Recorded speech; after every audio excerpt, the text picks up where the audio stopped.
Welcome to By the Way with Beth and Stacey. I'm Beth Cooper. I'm Stacey Early Wine, and it's knocking on a busy weekend for us. Yes, it is. The cemetery tour. It is. It's a great weekend. Shadows One of my Elmwood. favorites. Yeah, we've talked about it a lot on the show, but if you're new to our show, Shadows of Elmwood is a Rotary fundraiser in Flora, Illinois, and it is this coming weekend, September 12th and 13th, at the Elmwood Cemetery, but you board a wagon filled with straw bales at the historic Flora Depot, which is right downtown across from Huck's.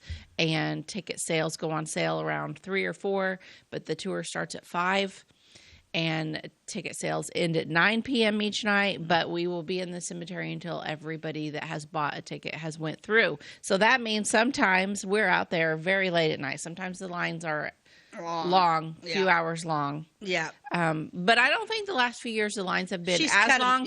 And the reason for that is not because there's less people attending, because there isn't. There's actually been more people attending, I believe. But they started using slightly bigger wagons. I think that's what that makes a big difference. Did they add another wagon? They might have even added a wagon. I think they're bigger wagons, they add a wagon. It just goes a little faster, so you probably wouldn't be in line quite that long. But no, because and there's places to sit while you're in line, and stories that are told while you're in line, so you're entertained. It's almost like Disney World people. Like, you know how you go to Disney World and you're in the queue, and there's like all these little pre-shows going on? Yeah, it's the same thing. Yeah, when you're sitting at the depot. And the wagons are easy to get off and on. Yes, but there are golf carts for those that need to get into something a little smaller. Yep. Yeah, I think the latest I was ever out there was 1 o'clock in the morning. And that was like in the very beginning of times when we didn't stop ticket sales. Yeah. And we were out there, and I was out there till 1 o'clock in the morning. I think that's probably same year. It was a little closer to 2 before I got home. And the reason was that, and Malia was little, we were at the far south corner, the last skit. We're the last ones out of there. And that would have made sense because I think that was when I played Myrtle Banhart. And that was the year that I remember it being, because I had trouble with my neck, and so I was in a lot of pain and wasn't feeling good when we did those skits. And I remember it was like 1 o'clock, and then I had to wait till. It's a funny story. I'll tell you real quick, because I woke up the day before the cemetery tour with terrible pain, bone spurs, arthritis in my neck. We found out about 8 weeks later. But anyway, so as I'm doing Myrtle Banhart and I'm by myself, Jim's brought me a rocking chair, a chair for me to sit up on. It was just miserable. Well, at the end, like when it's the last one, like if you're like whenever they load up the wagons, like if your skit's done, if it's the last wagon, then you load up, then you just jump on. Because she used to let us drive our cars out there, but we don't drive our cars out there anymore. Very rarely does anybody have their car out there. Yeah, no, that we do. I do. Do you? You should do it. Oh, okay. Well. Back then, I didn't feel like back then, though, it was different. She told us to park behind the Dairy Queen. And maybe, is that what it is now? And for the actors to get out of the cemetery, we had to hop on the last wagon as it left our skit. Yeah, so you get on the wagon, and then everybody, so it came to me, I did my skit, and Jim's on the wagon, because he was on a skit prior before me. He's like, I said, there's no way I can sit without my back up against on a hay bale. I said, just come back and get me. Okay. So anyway, they move on. I'm sitting there in the cemetery. It's about midnight. It's late. Clap, clap, clap. Done. All the lights come down from their candles. Burn. Next one. Clap, clap, clap. So it goes all the way through the cemetery. The last one, the last skit. Clap, clap, clap. They leave. I'm the only person in the cemetery, and it's about 1 o'clock in the morning. Do you know how scary that is to be? And I'm like. My mind starts going crazy. I'm thinking, it's okay. Estes on Blue Mound with his little cop car. Shuts her down, drives off. And I'm like, yeah, Mommy. And then it was so funny because then he came, but next thing you know, Jim comes like hauling up there to get me. Because apparently as he was going by the wife, he's like, my wife's in the cemetery by herself. So he's like, hurry, get back, Stacey's in the cemetery. But the wagons can only go so fast. Because, you can't go fast with that many people on there. Yeah, so I was literally wandering around. If anybody drove by that year, they would have thought there was a ghost in the cemetery because I was in a white outfit. So funny. Yeah, if there's ever a ghost story about Elmwood, we'll know it was really you on that night. It was me. Yeah. But what was it one time? Matt Lovett and I were together, and it was kind of a weird thing because it was like I'm sitting there and I see him coming from like the west side, and we're like on that far side, and it's like nobody is really in the cemetery yet. I'm an early bird. I like to get I there. like to get there early I and like get to get set there up. set up because I have like a rug down so my Yep. feet aren't on the grass. Yeah. You know. Mm-hmm.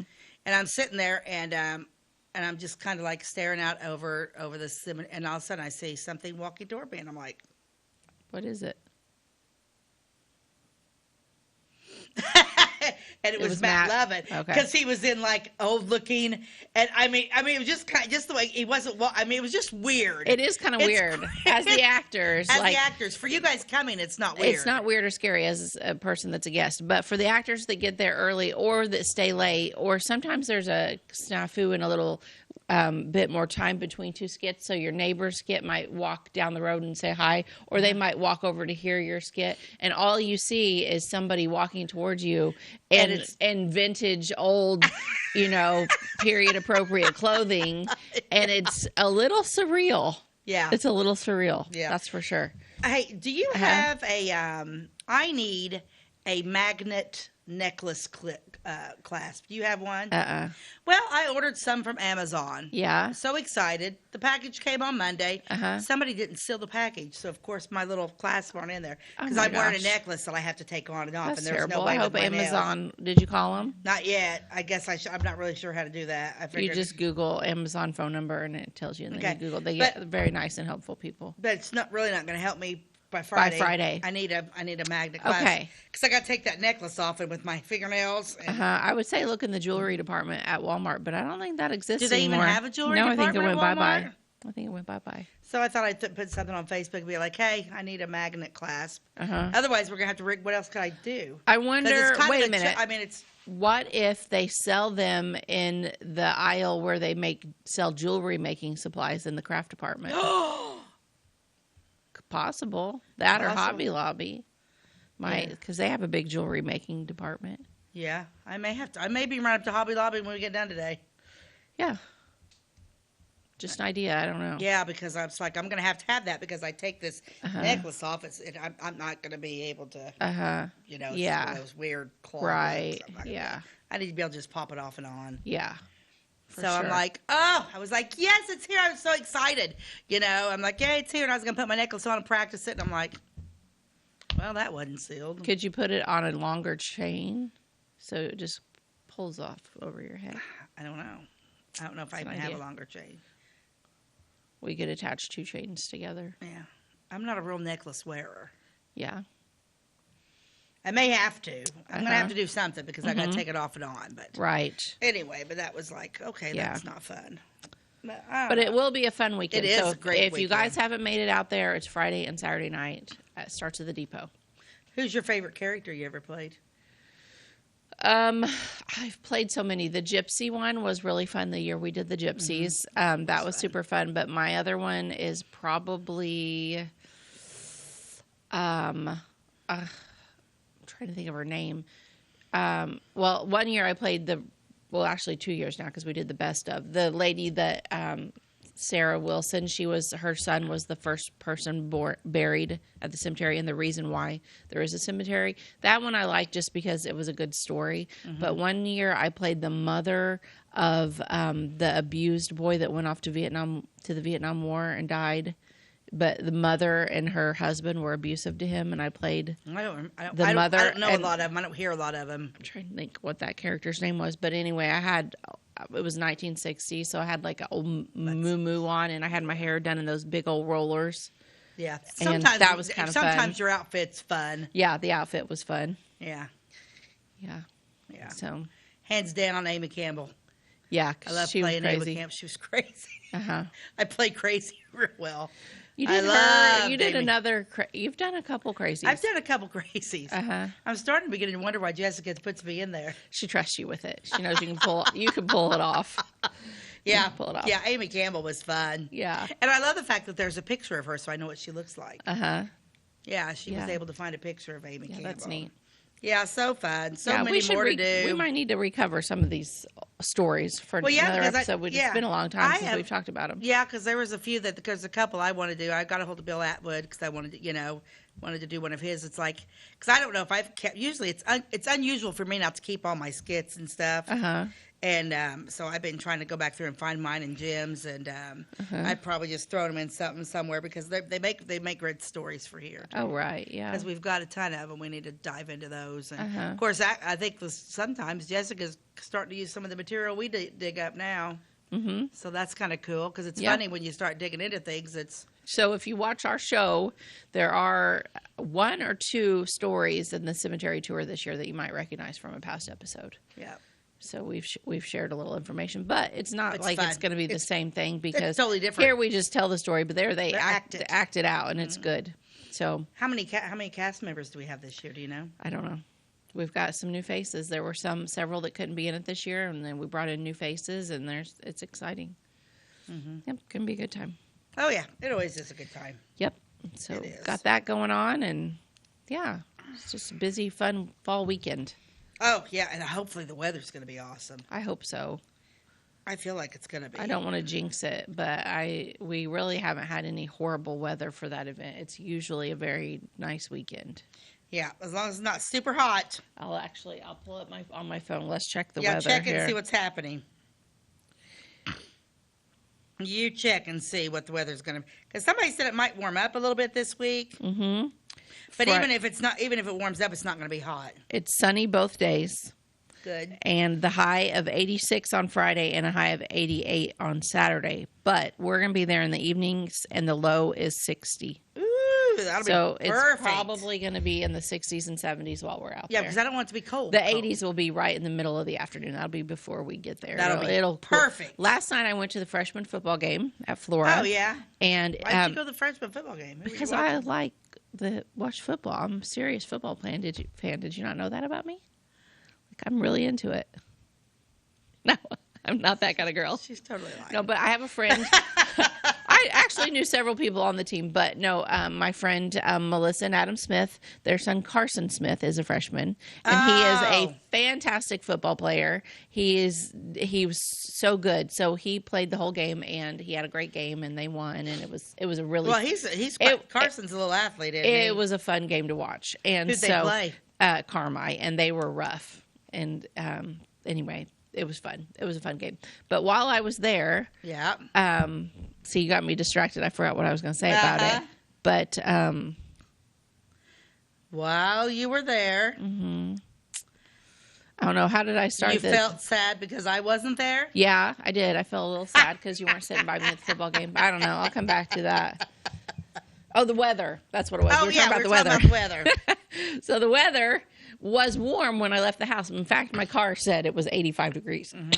Excuse me. I'm not sure if it really was or just had been sitting in the sun, but it was definitely at least 80. Yeah. I had a T-shirt on and I had jeans, but I took my denim jacket with me, and I thought, I bet it cools off. Man, just the second that I got there, really, it's just the sun it wasn't even down all the way. It was only like 6, I think. Yeah. The sun was just low enough in the sun, though, that everything just set low enough in the sky, but everything started feeling different. Oh, yeah. And it was like, yep, it's that fall. It's that feeling. fall feeling. There's like a crispness in the air, and so yeah, I did wear that jacket the whole time. There is nothing like a fall feeling, and there needs to be, I need to write a song about a fall feeling. You should. Yeah. Yeah. So I don't think there's a song about the fall feeling. Well, there we go. Fall feeling. I'm going to put that on there. Yeah. Okay. So I need to write a song. I need to write the song because I need a new roof on the theater and I can't get a grant. Okay. So if I write a song, I'll write a song and then I'll send it to Bailey. Okay. And have Bailey record it. There we go. That'll work. Oh, goodness sakes. Okay. So you have an ad? I do. I have an ad. I picked this one today because I was flipping through. Banquet. Oh, I loved these when I was a kid. I shocked you. I'm like, I'm going to pull this one up because I loved them too. I loved the fried chicken, but I couldn't find it. The Salisbury steak. I loved the turkey and dressing one. Oh, so good. Well, I can't believe you like them. I grew up on these. I did too. Yeah. My mom and dad worked a lot, and so it was, a lot of times this is what was for supper because they would have to go back to work to close down the Farm Fresh store in Harrisburg. So, it was Salisbury steak dinner, and I love this one. They were frozen. The mashed potatoes were good. It came with the peas and carrots. I saw this. It says, thank goodness for banquet, Salisbury steak dinner. And then it's like literally to heat, 425, 35 minutes, boom. You just throw that baby in there. Yep. But yeah, the turkey, the chicken was good. Uh-huh. Yeah, I haven't had one of these. Okay, well, since I was little. I don't think we should. I don't think we should have one because Well, they're probably bad for us. They're probably killing us. The ones these days are probably so full of salt and preservatives that it's not even funny. But back then, I don't know what year this was. I ate these in the 80s. This is the 60s. Mine were more from the 80s. But I don't think they had all that junk in them. I don't think they were full of chemicals. I think it was really just some frozen food that was, made with fresher ingredients than what they are now. Nowadays, it's probably not even real meat. Yeah. I mean, you don't even know what it is. There's no way it's not real meat. I don't bet it's. It's probably made out of crickets or something. Yeah. I would. No thanks. No thanks. But man, they were good back in the day. You're right. That turkey address, we had them a lot. My mother worked too. That and banquet chicken pot pies. Oh my gosh.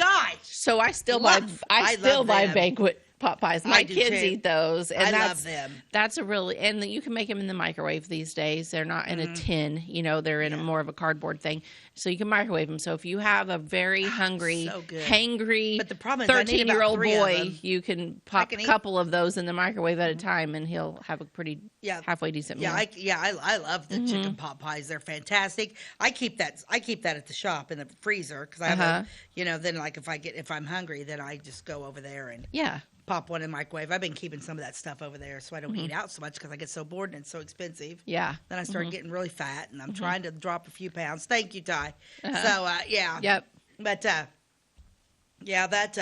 but there is a recipe out there and it's, I did it and I kind of like you see all that when you're on Facebook and you see all that, the pink salt thing. Yeah. Yeah. And I've been making that and I drink it. It is nasty, but I'm going to tell you what, you talk about burning fat off of you.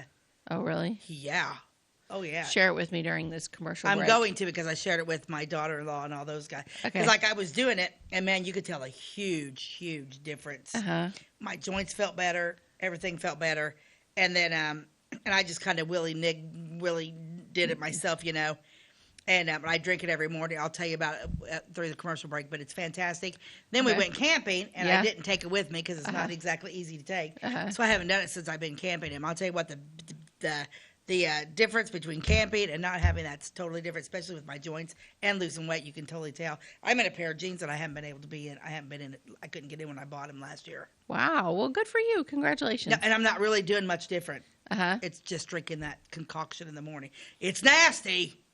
It's nasty. Okay, I can do it. You can do it to lose, but I'm telling you, anybody that's messaged me, I'll give you the recipe. I probably won't do it because I don't, but it's nothing really. It's nothing impressive. Yeah. But anyway.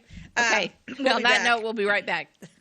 This is Christy, inviting you to wrap yourself in lasting luxury at Carnaby Square. We specialize in one-on-one customer service, high quality, head-turning, on-trend fashions, footwear, accessories, and a complete line of Brighton leather goods and jewelry. If you want to nix fast fashion and invest in a true-to-size, ethically manufactured wardrobe that you'll wear for years, it's time to treat yourself at Carnaby Square in downtown Fairfield.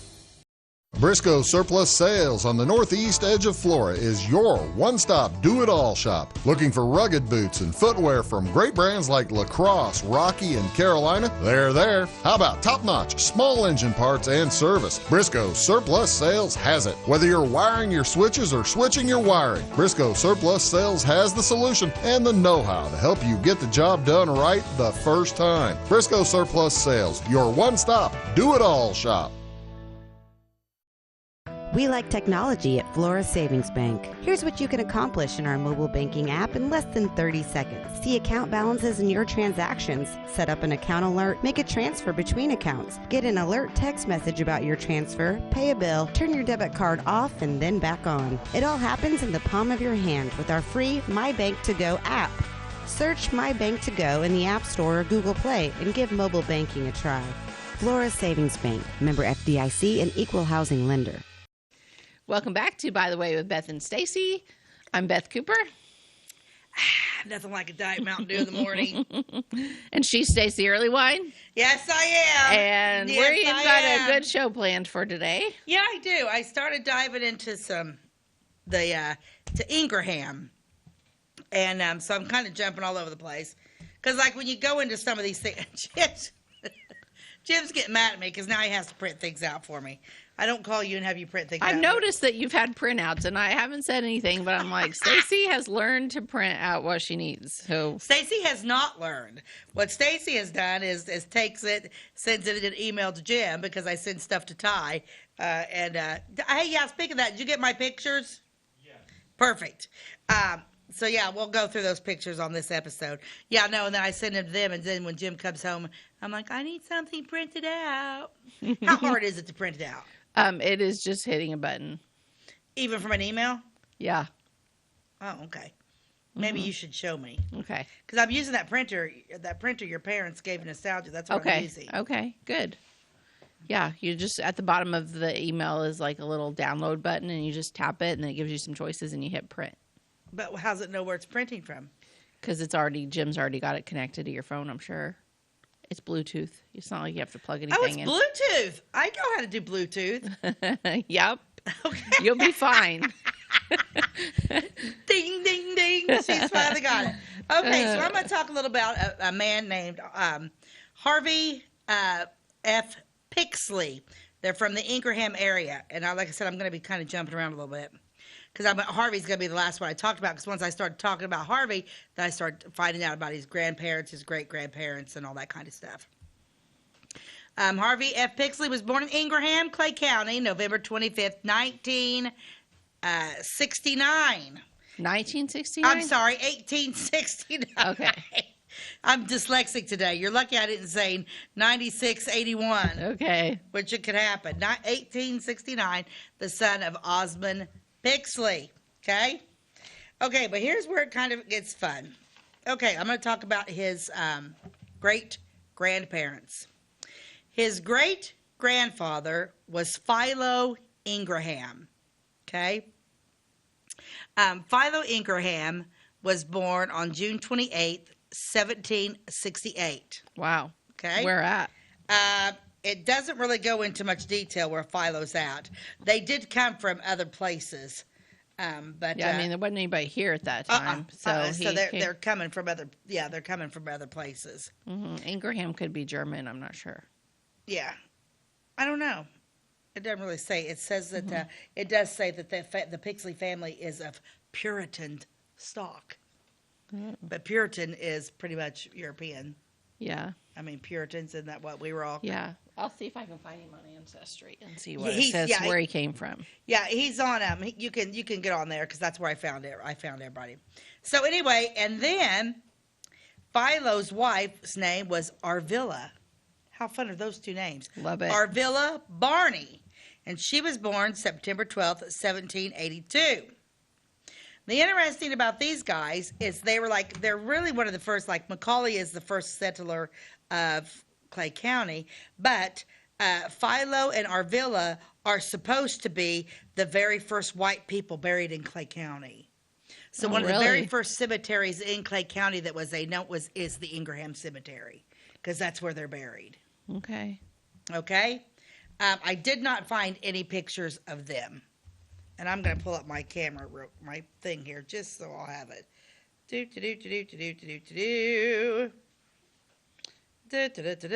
Get past all that stuff.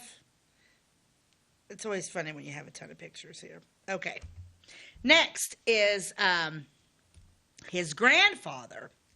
His grandfather's name was Asa Pixley Sr. Okay? He was married to a woman named Amanda Ingraham. Okay? And Asa was a native of Vermont. And then he moved to western New York and then settled near West Salem in Edwards County till about 1830. Okay? So then from that point in 1830 is when they travel to the area. So Asa Pixley. So it's interesting that the grandparents must have moved here with them, and then when they died, because it's his, this is another side of the family, because you're talking about the Pixley family. The Pixley family is one family, and the Ingraham family is another one.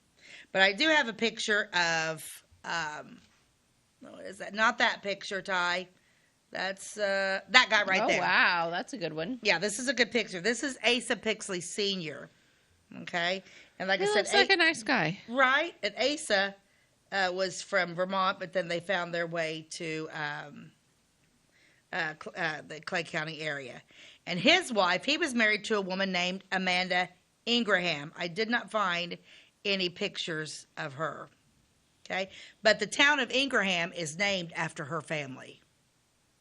Not Pixley, but it's Pixley Township is in Ingraham. So these were how prominent these people were. Yeah. Amanda Ingraham. Okay? That's the namesake of Ingraham, Illinois. Now we come to... Philo was born in New York. New York, New York. Yep. Does it say what he was? What he was? Yeah, well, I'm assuming. Well, he was Puritan. So if he was born in New York, his parents came pretty early on the boat. His father's name was Eliezer. Eliezer, yes. A neat name, yes, Eliezer. Yeah, how interesting is that? Mm-hmm. The names are awesome. Osmo, Philo, Osmond, not Mo, Osmond. Yeah, pretty interesting. Okay. Go ahead. So now Osmond Pixley is the father of Harvey Pixley, and Osmond Pixley is who the Pixley Township is named. So this guy that I'm going to talk about here shortly, his great-grandmother Ingraham's named after his great-grandmother, and his grandfather, regular grandfather, Osmond is Pixley Township is named after them. Okay. So these are the type of people that we're dealing with here. They were very prominent. And there is a picture of Osmond Pixley, his grandfather. Okay? Cool. Okay? Osmond Pixley was a native of New York, and having settled in Edwards County in 1852. He was a merchant for many years, and this man was the president of the First National Bank of Flora. Okay, yeah, because they ended up moving to Flora. Eventually, yeah. This one, right? Yeah, they did. They built, we did an episode on this guy's house, right? On this guy's house, big yes. white Victorian in Ingraham. The Pixley house. The Pixley house that he built first, but then they moved to Flora and they built the Pixley house here, which is still standing on the corner of Sycamore and 7th. Yes. And Alice Phillips and her family lived there. Yeah. Yeah. Yeah. And so he was the president of the First National Bank of Flora. He was a prominent man in the community. He was a representative in the legislature in 1871 and 1872. He represented the district, having been elected on the Republican ticket. He was, for many years, a leading and influential citizen. This is an interesting part. That guy right there, he was the postmaster of Ingraham for a long period of 40 years. Wow. Before they even, so he's a postmaster for 40 years, and then he's the bank president. This is interesting. He received a request from the Postmaster General Wanamaker. Wanamaker. And actually, his photo, Osmond Pixley's photo, was used in a pamphlet in the Chicago's World's Fair as being one of the oldest postmasters in the state of Illinois. Well, that's neat. That was a nice way to honor him. Yep. How fun! And then like he passed away. I love it to this. After an active and useful life, he was called to his rest on April 7th, 1903. Yeah. Now, so we've talked a little bit about this family is very influential, great-grandpa, grandpa, and mother and father. Let's see, who was Osmond's wife? It doesn't say. I don't know. I think her name was Matilda. But anyway, that's who we're talking about here. Now they have a lot of... I was going to show some of the siblings of Osmond. The other pictures that I have, Osmond Pixley, like this is his sister, Eliza Pixley McClure. Look at that picture. That would be Harvey Pixley's aunt. And then and these were the only ones. And when I was on Find a Grave that I found their pictures. I love using the pictures. Is it just me, or do her hands seem enormous compared to her little tiny body? She doesn't look very big, but her hands look huge. Hard worker, I bet. probably. Oh, yeah. And then Asa Pixley Jr., there's a picture of, that's an uncle. He was a Baptist. He was a preacher. Okay. And his picture looks, underneath that picture, I'm not sure where that's at, but underneath that picture, it says Asa Pixley Jr. He was born November 10th, and he died in January 1921. But I'm not sure. Asa's photograph is on the shelf of the First Christian Church in West Salem. So I have a feeling Asa Jr. was probably a pastor at the First Christian Church in West Salem. Oh, I'd say so. Yeah, if his picture's there. Okay, we're going to take a break, and then we're going to talk about and talk to you everything that Harvey Pixley has done in his life. All right, we'll be right back. At Clay County Hospital, we are dedicated to providing quality care for you and your family. Our skilled medical team is committed to your well-being, ensuring that you receive the personalized attention you deserve. From filling your prescriptions at our state-of-the-art pharmacy to a visit with our compassionate behavioral health providers, we're here to support you every step of the way in your journey. Experience the difference at Clay County Hospital, where your health is our priority. Clay County Hospital. Complete care, start to finish. Tomorrow. Some fear the uncertainty it brings. Some trust the promise it holds. At Grinnell Mutual, we are always looking forward to tomorrow, growing and innovating. So even if the plans you have for the future aren't the same as the plans that the future holds for you, you can be ready. Because we'll be ready, like we have been for over 100 years. Trust in that. Trust in tomorrow. Talk to your mutual agent today. Your local agent is on the square. Louisville, Clay County, Farmers Mutual Insurance. At Clay City Banking Company, we're all on the same team, regardless of zip code. At home, work, school, or across the country, you can be part of our team with our cutting-edge mobile banking products. From your hand, you can check balances, transfer money, make deposits, and pay bills. Looking for a loan? We've got you covered with our mortgage, agriculture, commercial, and consumer loans. Join our team today. Clay City, Flora, Louisville, and Fairfield Banking Companies. We're the hometown banks, member FDIC, and equal housing lender.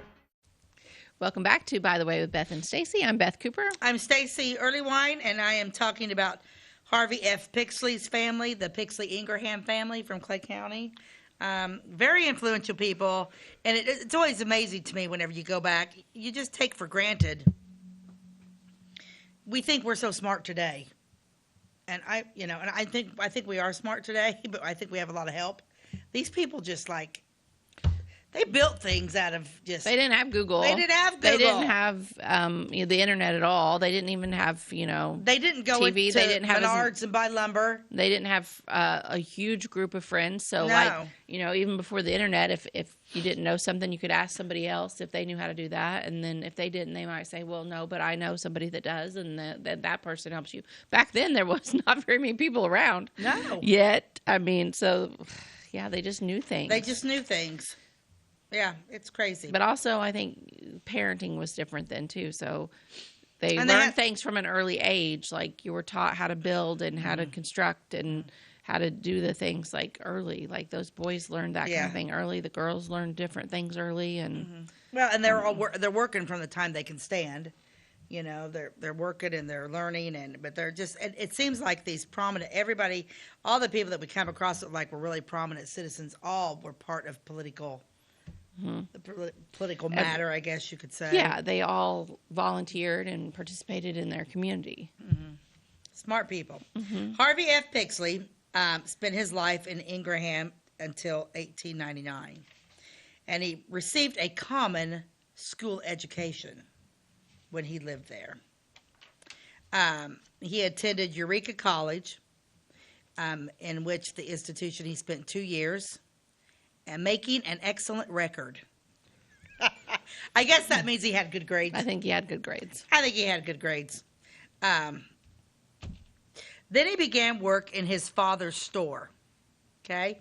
Yeah, so his father is Osmond Pixley. Who I said was the one that built the house in Flora. Yeah. Go ahead. But I'm not sure. I think it was actually Harvey that built the white Victorian in Ingraham, and then later the house in Flora. Well, what street's that house on? I don't think it was Osmond because he would have been too old. So I think it was the next generation. That house is on the corner of 7th and Sycamore. I'm on Sycamore. Uh-huh. 7th and Sycamore. East 7th and Sycamore.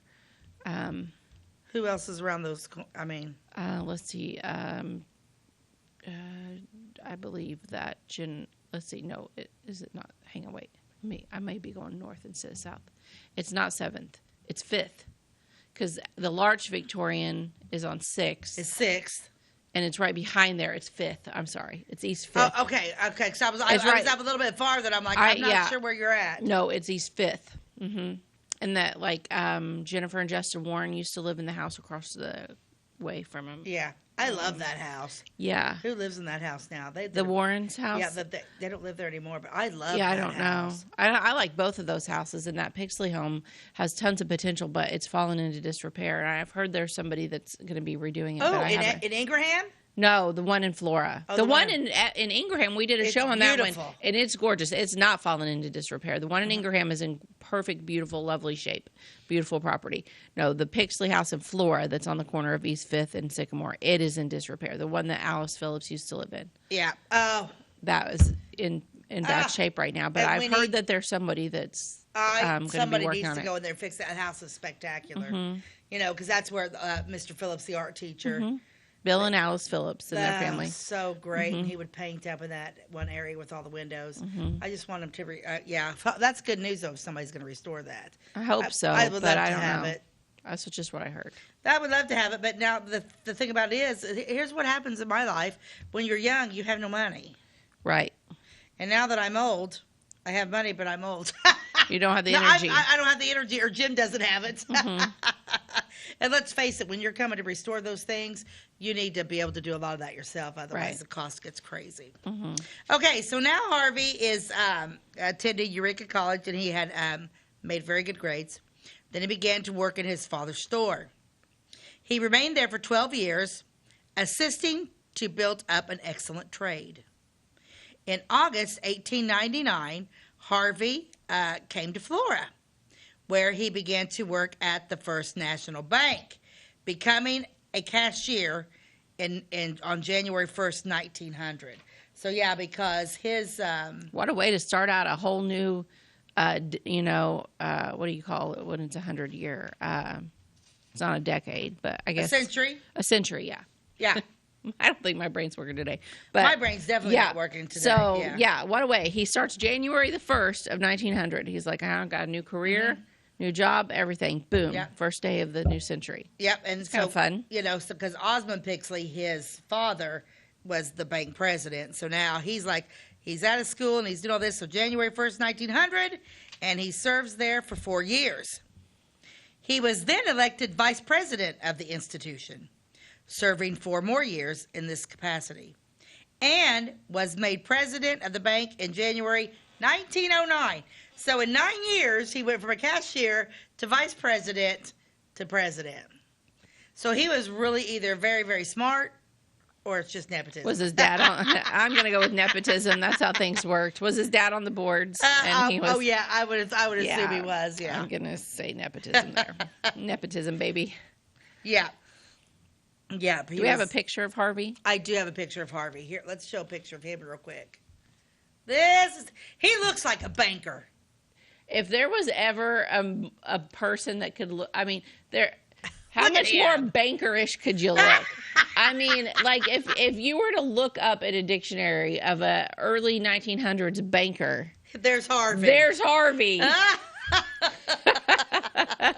Yeah, there's Harvey Pixley, working his way up, and I mean, if I wanted to pull Little House on the Prairie into this conversation, like I knew it was coming. When they're making Little House on the Prairie, they're like, "We need a banker. What should he look like?" Well, show me a picture of Harvey Pixley. Okay, there he is. Every banker in Little House on the Prairie always looked like that too. Yeah, like how funny. They modeled him after Harvey. I think so, because when I saw that picture, I'm like, well, that's exactly what a banker would look like.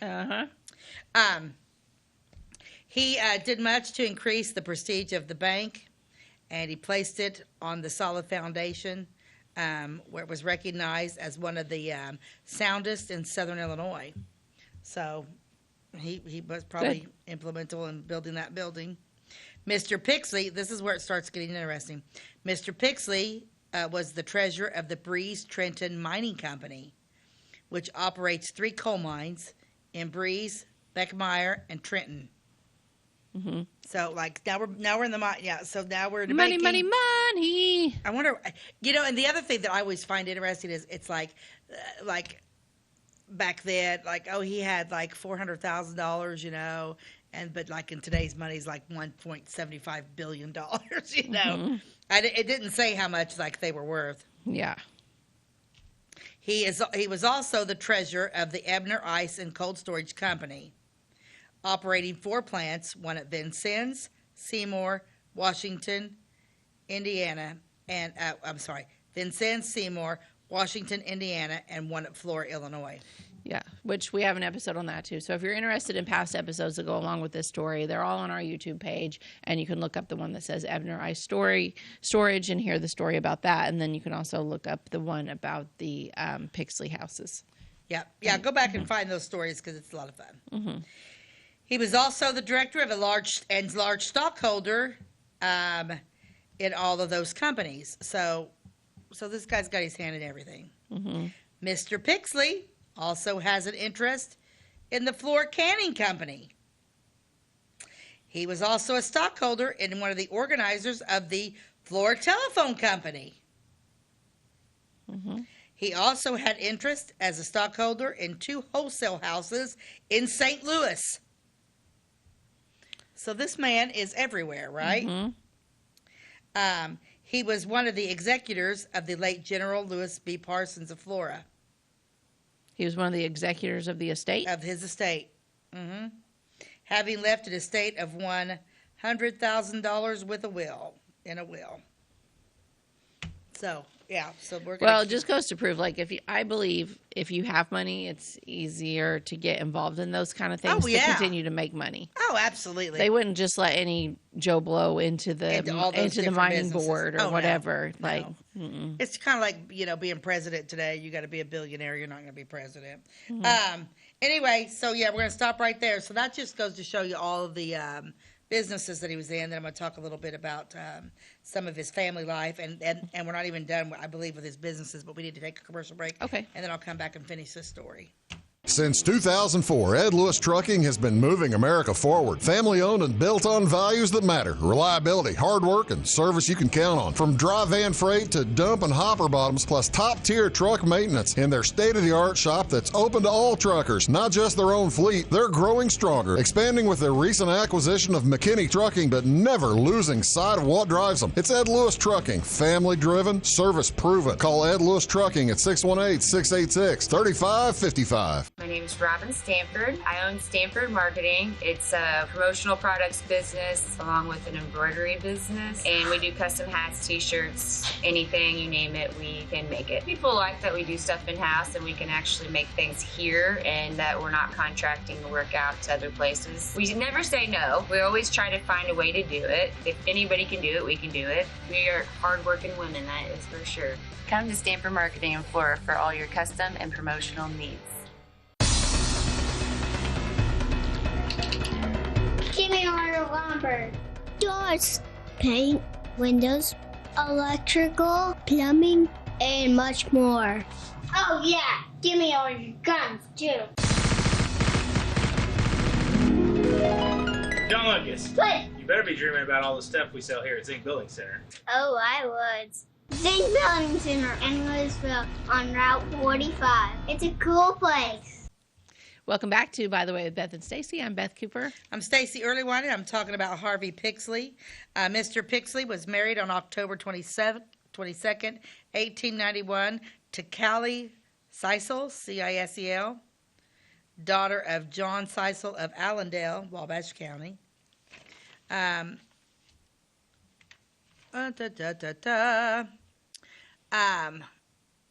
this union, one son was born. Listen to this. He was a bright lad and is attending the Western Military Academy at Upper Alton, Illinois. In his fraternal relations, our subject is a member of the Blue Lodge number 204, Free and Accepted Masons. Mm-hmm. They're all Masons. And Royal Arch chapter number 154. And we're back to talking about Harvey again. He is a member of the Order of Eastern Star, as is Mrs. Pixley. So they're big into the Masons. They are members of the First Christian Church. So they went to our church, Beth. This was probably when we had that beautiful church building that I so wish we had back. The subject was a member of the First Christian Church board. He was also a member of the building committee that erected the new church. So he was around for a while. So we can blame him. Blame him. I actually like our building that was built in the 50s. It's very mid-century modern, but I like it. I know, but the old one looked like the Methodist Yeah. church. If I had my pick between ours or the other one, I'm going with the old one. La la la. It says he was also a member of the building committee that erected the new church, a splendid edifice that would be a credit to a much larger city. Mr. Pixley is one of the trustees of the Carnegie Library, which he was a treasurer. Once again, gone. He has been the trustee of the same since it was built, and he was a member of the building committee. He was one time the president of the school board. He did it all, man. He did it all. And at one time, he was the director of the Flora Mutual Building Loan and Homestead Association. He was a Republican. Something of the subject's ability as a financier may be gained from the statement that when he became associated with the First National Bank, there was a surplus of only $12,000. And then after he'd been in there a while, that surplus grew to $25,000. He kind of reminds me of George Bailey from It's a Wonderful Life. Yeah. Oh, yeah. Yeah. Oh, it's about time to watch that show. It's always time to watch that show. I love It's a Wonderful Life. I watch Christmas movies all year round. I do too. I listen to Christmas music too all year round. Me too. I love Christmas music. I love Christmas movies. I love them all. But right now, I'm probably going to whip out Hocus Pocus later. I love my Hocus Pocus. The undivided profits were less than $1,000. Now they were, and then after he'd been there for a while, were more than $16,000. The dividends were 5% payable semi-annually. Mr. and Mrs. Pixley, and so like he just took the banking business. Apparently he knew what he was doing. It may have been nepotism while he was there, but he's growing everything. He knew what he was doing, yeah. Mr. and Mrs. Pixley have one of the finest homes in the county. Modern, and is presided over with rare dignity of Mrs. Pixley, who is a woman of refinement. I wish I had a picture of her. Mr. Pixley always took great interest in the bank. There wasn't one of her on Find a Grave. No, I was really surprised by that. No, I went through them all. Then once he grew the one money from $1,000 to $12,000, and then to $25,000. Now it's up to $37,000. Good for him. Yeah. Wow. Yeah. So he took literally $1,000 and grew it that much. Anyway, Mr. Pixley always took great interest in the advancement and prosperity of Clay County, and he endorsed every movement which he believed proved a benefit to humanity. He was a social gentleman and was held in high regard to all who knew him. His achievements represent the result of honest endeavor along lines where mature judgment has opened the way. He possessed the weight of a character, a native sagacity, S-A-G-A-C-I-T-Y. How do you say that word? Sagacity? A native sagacity, a discriminating judgment, and a fidelity of purpose that commanded respect, if not approval, of all whom he was associated with. He takes rank among the prominent men of this locality and is a leader in financial, business, educational, social, and civic affairs. What a good guy. Right? Yeah, I'd say he was a great guy. Yeah. And I didn't really dive in too much on his children. Did they just have one son? I think just the one. I think they just had the one son. But yeah, They had a big house for only having one kid. yeah, yeah. I had that pulled up on Find a Grave, but they come from like a huge family. Uh-huh. Oh gosh, let's see, Osmond. And sometimes it's Find a Grave comes up really fast, and sometimes it doesn't down here. But let me just go back. If I could type, now it's, I don't know, for some reason when I get down here I can't find anything. The internet doesn't work that great. It doesn't work down here. But anyway, they had, like I said, they had a large family. It seems like when I just kind of dove in a little bit, like I showed you the picture of an aunt, you know, she was a very prominent figure. And, but there were several brothers and sisters, aunts and uncles, each one. Of course, back then they had large. I would say if he only had one child, maybe there were some issues with her having him. I don't know.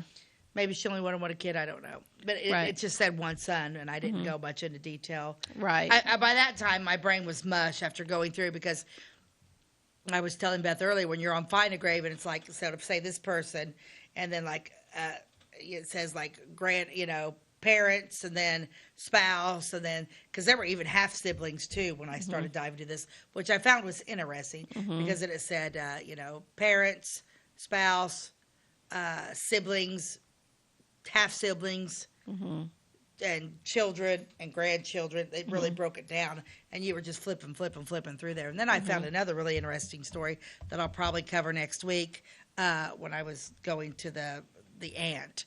So there was a big old write-up about her too on Find a Grave, so I'll probably cover. I'm anxious to see what she did. Because I'm not really sure what's going on. But yeah, that would be it would be really interesting, because like we were talking earlier about the cemetery tour. And it's so interesting. I don't know why every town doesn't do this. I don't know. Probably because of lack of volunteers, because no one volunteers to do anything anymore. Yeah. Well, that is true. Yeah. It's hard to find volunteers, and that is an event that requires a lot. And you might not think about it. You might just only think, well, they have to have 10 actors or so. Well, there's more than one actor in each skit. You have to have the truck drivers. You have to have the people that are willing to loan you their truck and a trailer. Golf carts, somebody that's willing to help do the straw, load the straw up onto all these different wagons, people that are willing to load the straw into the depot parking lot, people that are willing to sell refreshments, people that are willing to help clean up all that straw at the end of the night and put everything away, as the volunteers that man the roads. Who is even list at the goes depot on. now? Who's at the depot now? Who's running the depot board? I have no idea. Do you know? I don't know either, because I don't know what's going on at the depot anymore. We're not on the board anymore, so I don't know. Yeah, I don't know. I don't know what's going on, who they would even contact. I mean, well, the Rotary handles it all. It's not the depot's event; it's the Rotary's event. So the Rotary handles Rotary handles organizing who cleans up and all that. But you also need to organize the helpers that sit in the back of the trucks and play the music and shine the lights. And there's just a lot of aspects to it, and it takes a lot of planning. The writing team, my gosh, we started writing. The first time we met was in the last spring. I mean, we start months and months ahead of time. There's a lot that goes into it. Yeah, it's so really, research. And then you have to research, and then you have to come up with the names, and it's going to be interesting. Somebody asked me not too long ago, it's like, well, are you going to run out of stories? No. And I said, no, the graveyard's full of stories. Every person has a story. Every person has a story. There's 8,000 people buried there. Yeah. And we've only touched the surface. This is only our 11th year. Yeah. And honestly, after 11 years, you could almost go back and repeat the first year. And we got new people that are coming. Most people won't. You don't remember the details from those stories. No. It could go on forever. Yeah, in my mind. You could keep going on. Yeah. Yeah, because people would come back because then they forget about those stories, and it'll go for a while because people are like, oh yeah, when are you going to run out of people? It's like, well, there's a ton of people out there, and they keep adding more. Yeah, it's not like we're running out of supply. We're all, Yeah. And then we even utilize, because like a couple stories we've utilized from the Catholic cemetery down the street, just because it's there. And then some stories people don't even bury here. People that's went on, and we share their stories at the depot. And that's cool. That's where Amy Campbell came from, because she's not buried here. She's Xenia. Yeah, she was Xenia, and she died in that mental hospital in where was that at? I don't know. Monticello, Montego. I don't know. I don't know. After a while, Montego, baby. Yeah, I don't think I don't know. I don't think she's buried in Bermuda, but yeah, she was fun character. Yes. Yeah, there's just more, and we, like I said, we don't even touch the surface, but that's just it. If you have an interesting story, if you have that story out there, and another thing that I've come across too, it's like a lot of older people that we need to have conversations with these older people, because when they're gone, we don't know the story's gone. Yeah. That's why I'm glad I went to my Aunt Marie. My Aunt Marie's my dad's last sibling, so she gave me hints on a story that I'm doing. And so it's like we really need to have conversations with elderly people, because they know the actual. Yeah, so if you know someone, or maybe you are someone that has some interesting stories and want to share them with us, you can email us at, by the way, Beth and Stacey at gmail.com, or you can get a hold of us and just say, hey, we want to sit down and do an interview. I got some stuff to tell you, like let's meet for coffee or lunch or something with Stacey, and I'd be happy to sit down, talk to you, get your stories, learn some history from you. So just let us know. Yeah, it wasn't long. I mean, I was out at the farmer's market the other day getting mums, and we were talking about that, and they're sitting right there in Mooresville. And I was like, I was telling her about, by the way, Beth and Stacey, and she's like, I didn't know you did that. And I said, yeah, we did that. So I told her about the show and where she can go find us and that type of thing. It said it's very interesting. I said, we cover a lot of stuff. We dive into other towns and that stuff, blah, blah, blah, blah, blah. And I said, actually, where you're at was called Mooresville. And so I started telling her about the Moores brother and how the train depot. She was like, are you kidding me? I said, no. And then I told her, I said, by the way, the farmer's market's got an interesting story. How it started. I said, so let's get on that one. I said, I'll that'd be fun. You. Yeah. I said, I'll feature you we'll feature you on, by the way, Beth and Stacey. Yeah. So it's like, we are worth watching. We are. Okay. But we like to end the show with something funny. We're working our way through this book by Bill Engvall. Here's your sign. Okay. What does he say today? My cat was on the porch meowing at the front door, and my wife asked, is the cat outside? I said, nope. That's the new doorbell I just put in. That's cute. You can appreciate that one. Yep. Yeah. These are so funny. My cat doesn't meow at the front door. She scratches on the window. She jumps up on a chair, and then she goes to the window so she knows that we can hear her, and she scratches and kind of like almost like knocks like that, and then we're like, oh, somebody wants in. That's it. That's it. We're 3 seconds done. We're out. All right. Thanks for joining us. We'll see you next time. God bless you and have a great day.